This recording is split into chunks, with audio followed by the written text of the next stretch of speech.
December 11, 1941. The world was already at war. Nazi Germany dominated much of Europe. The Soviet Union was fighting desperately to survive Hitler's invasion. And in Asia, Japan was expanding across the Pacific. But on this cold winter day, Adolf Hitler made a decision that would forever shape the outcome of World War II. He declared war on the United States of America. For many, the attack on Pearl Harbor on December 7 is remembered as the spark that brought America into the war. But in truth, it was Hitler's declaration 4 days later that transformed a regional crisis into a fully global conflict. It was the moment when America was officially drawn into the European war, and the destiny of nations shifted forever. Why did Hitler, already stretched thin fighting Britain and the Soviet Union, choose to add the most industrially powerful nation on earth to his list of enemies? What drove him to such reckless arrogance? And how did this single speech change the course of history? To understand this, we need to go back to the uneasy years before Pearl Harbor, a time when America claimed neutrality, but its actions increasingly enraged the Führer. In the late 1930s and early 1940s, relations between Nazi Germany and the United States were tense but not openly hostile. Officially, America remained neutral. President Franklin D. Roosevelt, though deeply opposed to Hitler's aggression, faced a divided public at home. The trauma of World War I, where over 100,000 Americans had died, made many believe that Europe's problems were not worth U.S. blood. Polls showed that a majority opposed entering another European war, and powerful voices in Congress demanded neutrality at all costs. But Roosevelt saw the growing threat. By 1939, Hitler had invaded Poland, sparking the Second World War. Britain and France were fighting for survival. Roosevelt knew that if Nazi Germany dominated Europe, the consequences for America would be dire. Thus, he sought ways to support Britain without formally entering the war. In 1940, Roosevelt pushed through the Lend-Lease Act, allowing America to supply Britain, and later the Soviet Union, with vast amounts of weapons, ships, aircraft, and raw materials. To Hitler, this was nothing less than an undeclared war. He raged against Roosevelt in private conversations, calling him a warmonger, a tool of international Jewry, and a hypocrite. German U-boats were already attacking shipping lanes across the Atlantic. By mid-1941, incidents multiplied where American destroyers escorting convoys clashed with German submarines. In September 1941, the USS Greer was fired upon by a U-boat, leading Roosevelt to issue his famous, shoot on sight, order. The United States may have been officially neutral, but in practice, it was siding with Germany's enemies. Hitler knew it. His generals knew it. Yet, despite the tension, Germany stopped short of declaring war. Even Hitler, drunk with power after conquering most of Europe, feared American industrial might. At that time, the United States was producing more steel, oil, and automobiles than any other nation. Its shipyards and factories, once fully mobilized, could overwhelm the Axis powers. Hitler understood this danger, but he was convinced America was weak in spirit, a divided country, plagued by racial tensions, class struggles, and what he saw as a mongrel society incapable of waging total war.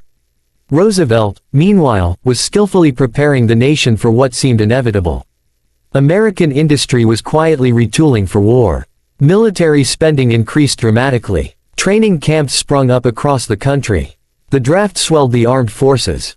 By late 1941, the United States was not yet in the war officially, but it was closer than ever. And then came the spark that ignited everything: Japan's attack on Pearl Harbor. On the morning of December 7, 1941, the Japanese launched their surprise attack on Pearl Harbor, striking America with a force that shocked the world. More than 2,000 Americans were killed, the Pacific Fleet lay burning, and isolationist voices in Washington were silenced overnight. Roosevelt addressed Congress the next day, calling December 7, a date which will live in infamy, and within hours the United States declared war on Japan. Across America, public opinion shifted with lightning speed. Once reluctant to intervene in Europe, the American people were now unified in their demand for action. In Berlin, the news of Pearl Harbor electrified Hitler and his inner circle. To him, Japan's attack was a golden opportunity.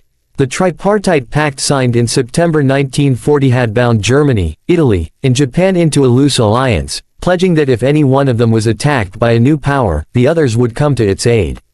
But the pact did not require Germany to join Japan in a war of aggression. Technically, Hitler had no obligation to declare war on the United States. He could have remained focused on the battle with Britain in the brutal campaign in the Soviet Union. Yet in those fateful December days, Hitler convinced himself that declaring war on America was the right move. Why? Part of the reason lay in his overconfidence. By late 1941, Germany had conquered most of Europe and was deep inside Soviet territory. Hitler believed the Red Army was on the verge of collapse, that Moscow would soon fall, and that the Soviet Union would be finished within months. If Russia was defeated, Germany could redirect its strength elsewhere. At the same time, Hitler had long despised the United States. He had written about it in Mein Kampf, dismissing America as racially mixed and politically corrupt, incapable of sustaining a real war effort. He often referred to Roosevelt with contempt, painting him as a puppet of international Jewish interests. In Hitler's mind, America's entry into the war would make little difference. Another factor was strategic calculation. With Japan now at war with the United States, Hitler saw the chance to strengthen the Axis bond. He imagined a world divided between two great powers, Germany dominating Eurasia, Japan controlling Asia and the Pacific. Together, they would encircle and overwhelm the Anglo-American world. He believed that by declaring war, he would encourage Japan to strike Britain's colonies in Asia and perhaps even attack the Soviet Union from the east. Hitler was certain this would stretch the Allies too thin and guarantee German victory. But his decision ignored the harsh reality of America's industrial power. Though untested in battle, the United States was an economic giant. It had the factories, the manpower, the resources, and the will to fight once aroused. Declaring war on such a nation was nothing less than a strategic gamble of historic proportions. On December 11, 1941, 4 days after Pearl Harbor, Hitler made his move. In the Grand Hall of the Reichstag, the Führer stood before his Nazi officials and military leaders to announce that Germany was now at war with the United States. His speech was filled with rage and fiery rhetoric. He denounced Roosevelt as a criminal and accused the United States of provoking conflicts across the globe. He portrayed Germany as the victim of American aggression, claiming that U.S. naval actions in the Atlantic had already made the war inevitable. To thunderous applause from loyal party members, Hitler declared that the struggle against America was simply another step in Germany's fight for survival. The declaration was met with shock in Washington. Roosevelt and his cabinet had expected Germany to hesitate, perhaps even to remain officially neutral while the United States fought Japan. Instead, Hitler had done Roosevelt a favor. America was no longer constrained by public debate over where to fight. The U.S. was now fully committed against both Japan and Germany. Roosevelt wasted no time. On the same day, December 11, Congress responded with a unanimous vote to declare war on Germany and Italy. America was now fully engaged in the greatest war the world had ever seen. The consequences of Hitler's choice were immediate. In factories across America, production shifted into overdrive. Tanks, planes, rifles, and ships rolled off assembly lines in numbers that dwarfed anything the Axis could match. Young men poured into recruiting stations, eager to fight. For the first time, the United States was united as never before, its divisions put aside in the face of a common enemy. For Hitler, however, the decision soon proved disastrous. Germany was already stretched thin. On the Eastern Front, the Soviet winter offensive was halting the German advance. In North Africa, the Afrika Korps struggled against British resistance. And now, with America's entry, the balance of power shifted decisively. The United States brought not only its vast industrial strength but also new strategies, new commanders, and an unshakable determination to see the war through to the end. Hitler had underestimated his opponent. He believed America could not fight a two-ocean war, that it would take years to mobilize, that the American people lacked the stomach for sacrifice. He was wrong. By 1942, American forces were landing in North Africa alongside the British. By 1943, U.S. bombers were striking deep into German territory. And by 1944, Allied armies were storming the beaches of Normandy, driving Hitler's forces back toward Berlin. Historians have long debated why Hitler chose to declare war on the United States when he did not have to. Some argue that he believed America would declare war anyway, so he sought to act first. Others point to his ideological hatred, which clouded his judgment. Still others suggest he truly believed the United States was too weak, too divided, to be a serious threat. Whatever the reason, the outcome was clear. By bringing America into the European war, Hitler sealed the fate of Nazi Germany. It was one of the greatest miscalculations of the Second World War. A single speech, delivered in December 1941, transformed the conflict into a truly global struggle. It united the Allied powers, Britain, the Soviet Union, and now the United States, into a coalition that no empire could withstand. The day Hitler declared war on the United States marked the beginning of the end for Nazi Germany. The news that America was officially at war with Germany and Italy spread rapidly across the nation. On December 12, newspapers carried bold headlines announcing the beginning of a new phase in the conflict. For many Americans, there was a grim recognition that the fight ahead would be long and brutal, but there was also a powerful sense of unity. For the first time in decades, political divisions melted away. Roosevelt's leadership, once questioned by isolationists, was now strengthened beyond measure. The nation was at war, and every citizen was expected to play a part. Factories that had once built automobiles, refrigerators, and household goods were converted into vast war industries. The Ford Motor Company, famous for the Model T, began building B-24 Liberator bombers at a rate of 1 per hour. Shipyards along the coasts launched Liberty ships in record numbers, essential for carrying supplies across the Atlantic. American steel, oil, and rubber were redirected toward the war effort. Within a year, the United States was producing more war material than all the Axis powers combined. This industrial miracle was matched by human mobilization. More than 16 million Americans would eventually serve in uniform during the war. The draft swelled the armed forces, but volunteerism remained high. Young men lined up at recruiting offices, eager to serve after the shock of Pearl Harbor and the German declaration. Across the country, families hung flags in their windows displaying stars for loved ones in the military. Civilian life was transformed. Rationing began. Women entered the workforce in unprecedented numbers, symbolized by the iconic figure of Rosie the Riveter. Hollywood produced patriotic films, while radio broadcasts kept morale high. The United States was no longer a hesitant bystander. It was now the arsenal of democracy, fully committed to victory. Strategically, Roosevelt and his military advisors faced a crucial decision. With Japan attacking in the Pacific and Germany dominating Europe, where should America strike first? The answer came in the form of a policy known as Germany First. Despite the shock of Pearl Harbor, Roosevelt and Winston Churchill agreed that Nazi Germany was the most dangerous enemy. Germany's scientific and industrial capacity, combined with its conquest of Europe, posed a far greater long-term threat than Japan. If Germany were allowed to defeat the Soviet Union and solidify its empire, the Allies would never recover. Thus, American troops were directed first toward Europe and North Africa. Japan would be fought with determination, but the primary goal was to bring down Hitler. This decision would shape the entire course of the war. Hitler, meanwhile, celebrated his declaration of war as a masterstroke. In his mind, the United States was still years away from becoming a serious military power. He imagined that by the time American soldiers reached Europe, Germany would have already crushed the Soviet Union and forced Britain to surrender. He pictured the Axis powers dividing the world into spheres of influence, ruling unchallenged. But his confidence masked the growing cracks in his empire. On the Eastern Front, the German advance had stalled. The Wehrmacht, which had swept across Russia in the summer of 1941, was now bogged down in the freezing winter outside Moscow.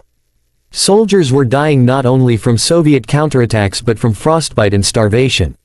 Hitler had promised his people a quick victory over the Soviet Union, but now the reality of a prolonged war was becoming clear. In North Africa, General Erwin Rommel, the so-called Desert Fox, battled the British, but supply lines were stretched thin. The Royal Navy and the growing American presence in the Atlantic threatened Germany's ability to resupply its forces. The war that Hitler had hoped would be swift and decisive was turning into a grinding struggle on multiple fronts. By declaring war on the United States, Hitler had added yet another formidable enemy. And unlike his earlier opponents, America possessed something unique, an almost limitless ability to produce weapons and supplies, backed by a population determined to fight. It was a war machine unlike any the world had ever seen. The first real test of this new American power came in 1942, when U.S. forces joined the British in North Africa.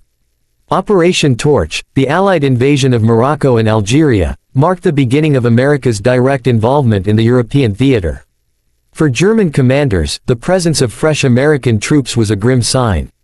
What had once been a war between Germany and Britain, with the Soviet Union fighting desperately in the east, had now become a global coalition united against Hitler.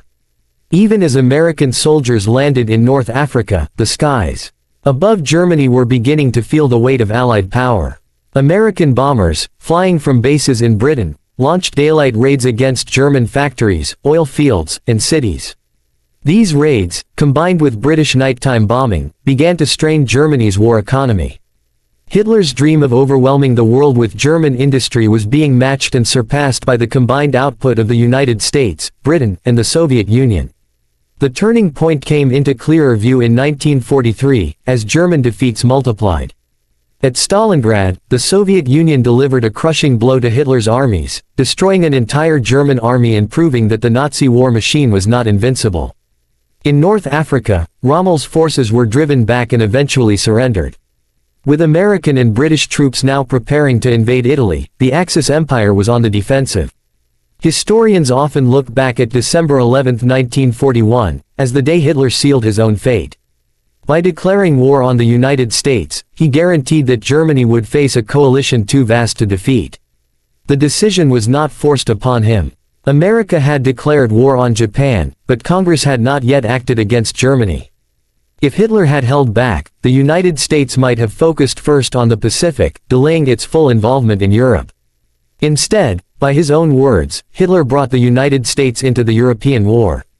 He transformed Roosevelt's political problem into a unifying cause. The scale of his miscalculation is staggering.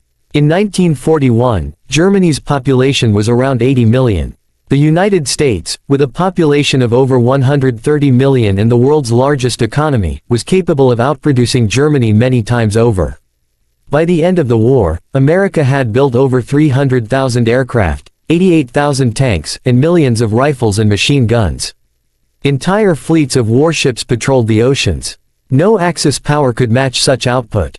What Hitler had dismissed as a weak and divided nation revealed itself to be a juggernaut.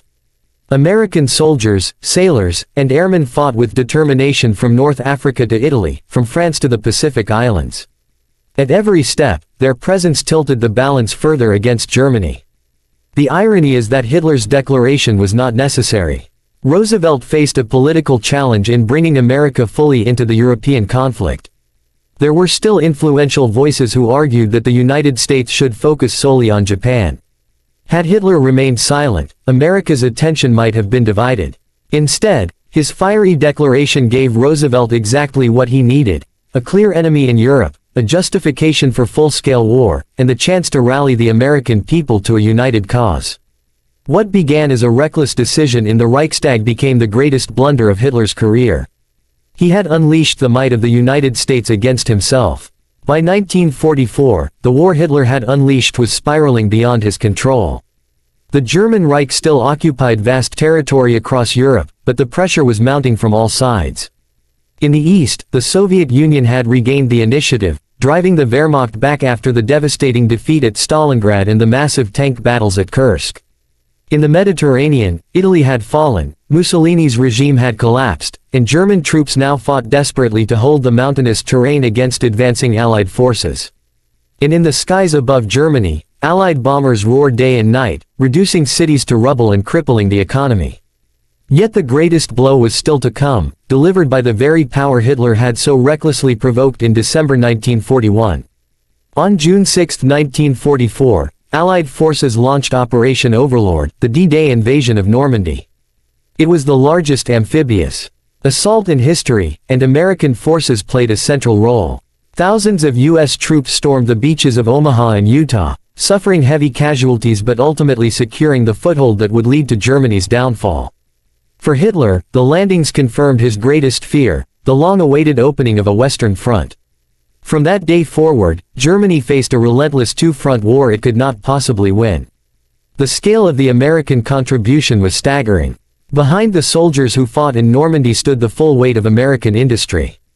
Endless convoys of Liberty ships carried supplies across the Atlantic. American factories produced tanks, jeeps, ammunition, and food in quantities the Germans could scarcely imagine. While the Wehrmacht struggled with shortages, American units often had more supplies than they could use. It was a war of attrition, and the United States ensured that the Allies would never run short of what they needed to fight. As the summer of 1944 unfolded, American forces surged across France, liberating town after town from Nazi control. The liberation of Paris in August was greeted with celebrations, a moment that symbolized not only the defeat of Hitler's ambitions but also the resurgence of freedom in Western Europe. Hitler, furious and desperate, ordered counterattacks, including the last great German offensive in the West, the Battle of the Bulge in December 1944. In the forests of Belgium, German tanks and troops struck with surprising force, pushing the Allies back and threatening to split their lines. For a moment, it seemed as though Hitler had regained some of his old tactical brilliance. But the offensive was doomed. American soldiers, often outnumbered and fighting in freezing conditions, held their ground with extraordinary resilience. At Bastogne, the 101st Airborne Division famously refused to surrender despite being surrounded. Reinforcements eventually arrived, and the German advance was halted. The failure of the Battle of the Bulge exhausted Germany's remaining reserves. From that point onward, defeat was inevitable. By early 1945, Allied armies were pushing into Germany itself. In the east, the Soviets advanced relentlessly, exacting a terrible vengeance for the destruction wrought upon their homeland. In the west, American and British forces crossed the Rhine River and swept into the German heartland. Cities that had once been symbols of Nazi pride fell one after another. The Luftwaffe, once feared as the most powerful air force in the world, was shattered. German soldiers surrendered in droves, realizing the war was lost. In April 1945, American troops reached the Elbe River, where they made contact with Soviet forces advancing from the east. The war in Europe was nearly over. In Berlin, Hitler raged in his bunker, issuing impossible orders to armies that no longer existed, railing against enemies that had long since overpowered him. He had dreamed of ruling a 1,000-year Reich, but after just 12 years in power, his empire lay in ruins. On April 30, 1945, Adolf Hitler took his own life in his underground bunker as Soviet troops closed in on Berlin. A week later, Germany surrendered unconditionally. The war in Europe was finished. Looking back, historians have often pointed to Hitler's decision on December 11, 1941, as the moment he sealed his fate. By declaring war on the United States, he transformed a conflict that might have remained regional into a truly global war. He united Britain, the Soviet Union, and the United States into an alliance that Germany could never hope to defeat. His contempt for America blinded him to its true power. He saw only a divided, materialistic society and ignored its vast industrial capacity, its technological innovation, and the determination of its people once they were roused to action. The results were catastrophic for Germany. American troops fought on the beaches of Normandy, in the forests of Belgium, across the plains of France, and into the very streets of German cities. American bombers darkened the skies over Hamburg, Dresden, and Berlin. American factories produced the weapons that overwhelmed the Wehrmacht. And American resolve, combined with British endurance and Soviet sacrifice, brought the Third Reich to its knees. The decision was not forced upon him. Hitler could have waited, letting America focus its fury on Japan. He could have delayed America's entry into Europe, buying himself precious time against the Soviet Union. Instead, his hatred and arrogance drove him to declare war on a nation that would become his undoing. In the end, the day Hitler declared war on the United States was not the day Germany triumphed, but the day Germany began to die. It was a turning point, not for victory, but for defeat. A single speech, delivered in a moment of overconfidence and contempt, ensured that the might of America would join the fight. And once it did, the fate of Nazi Germany was sealed.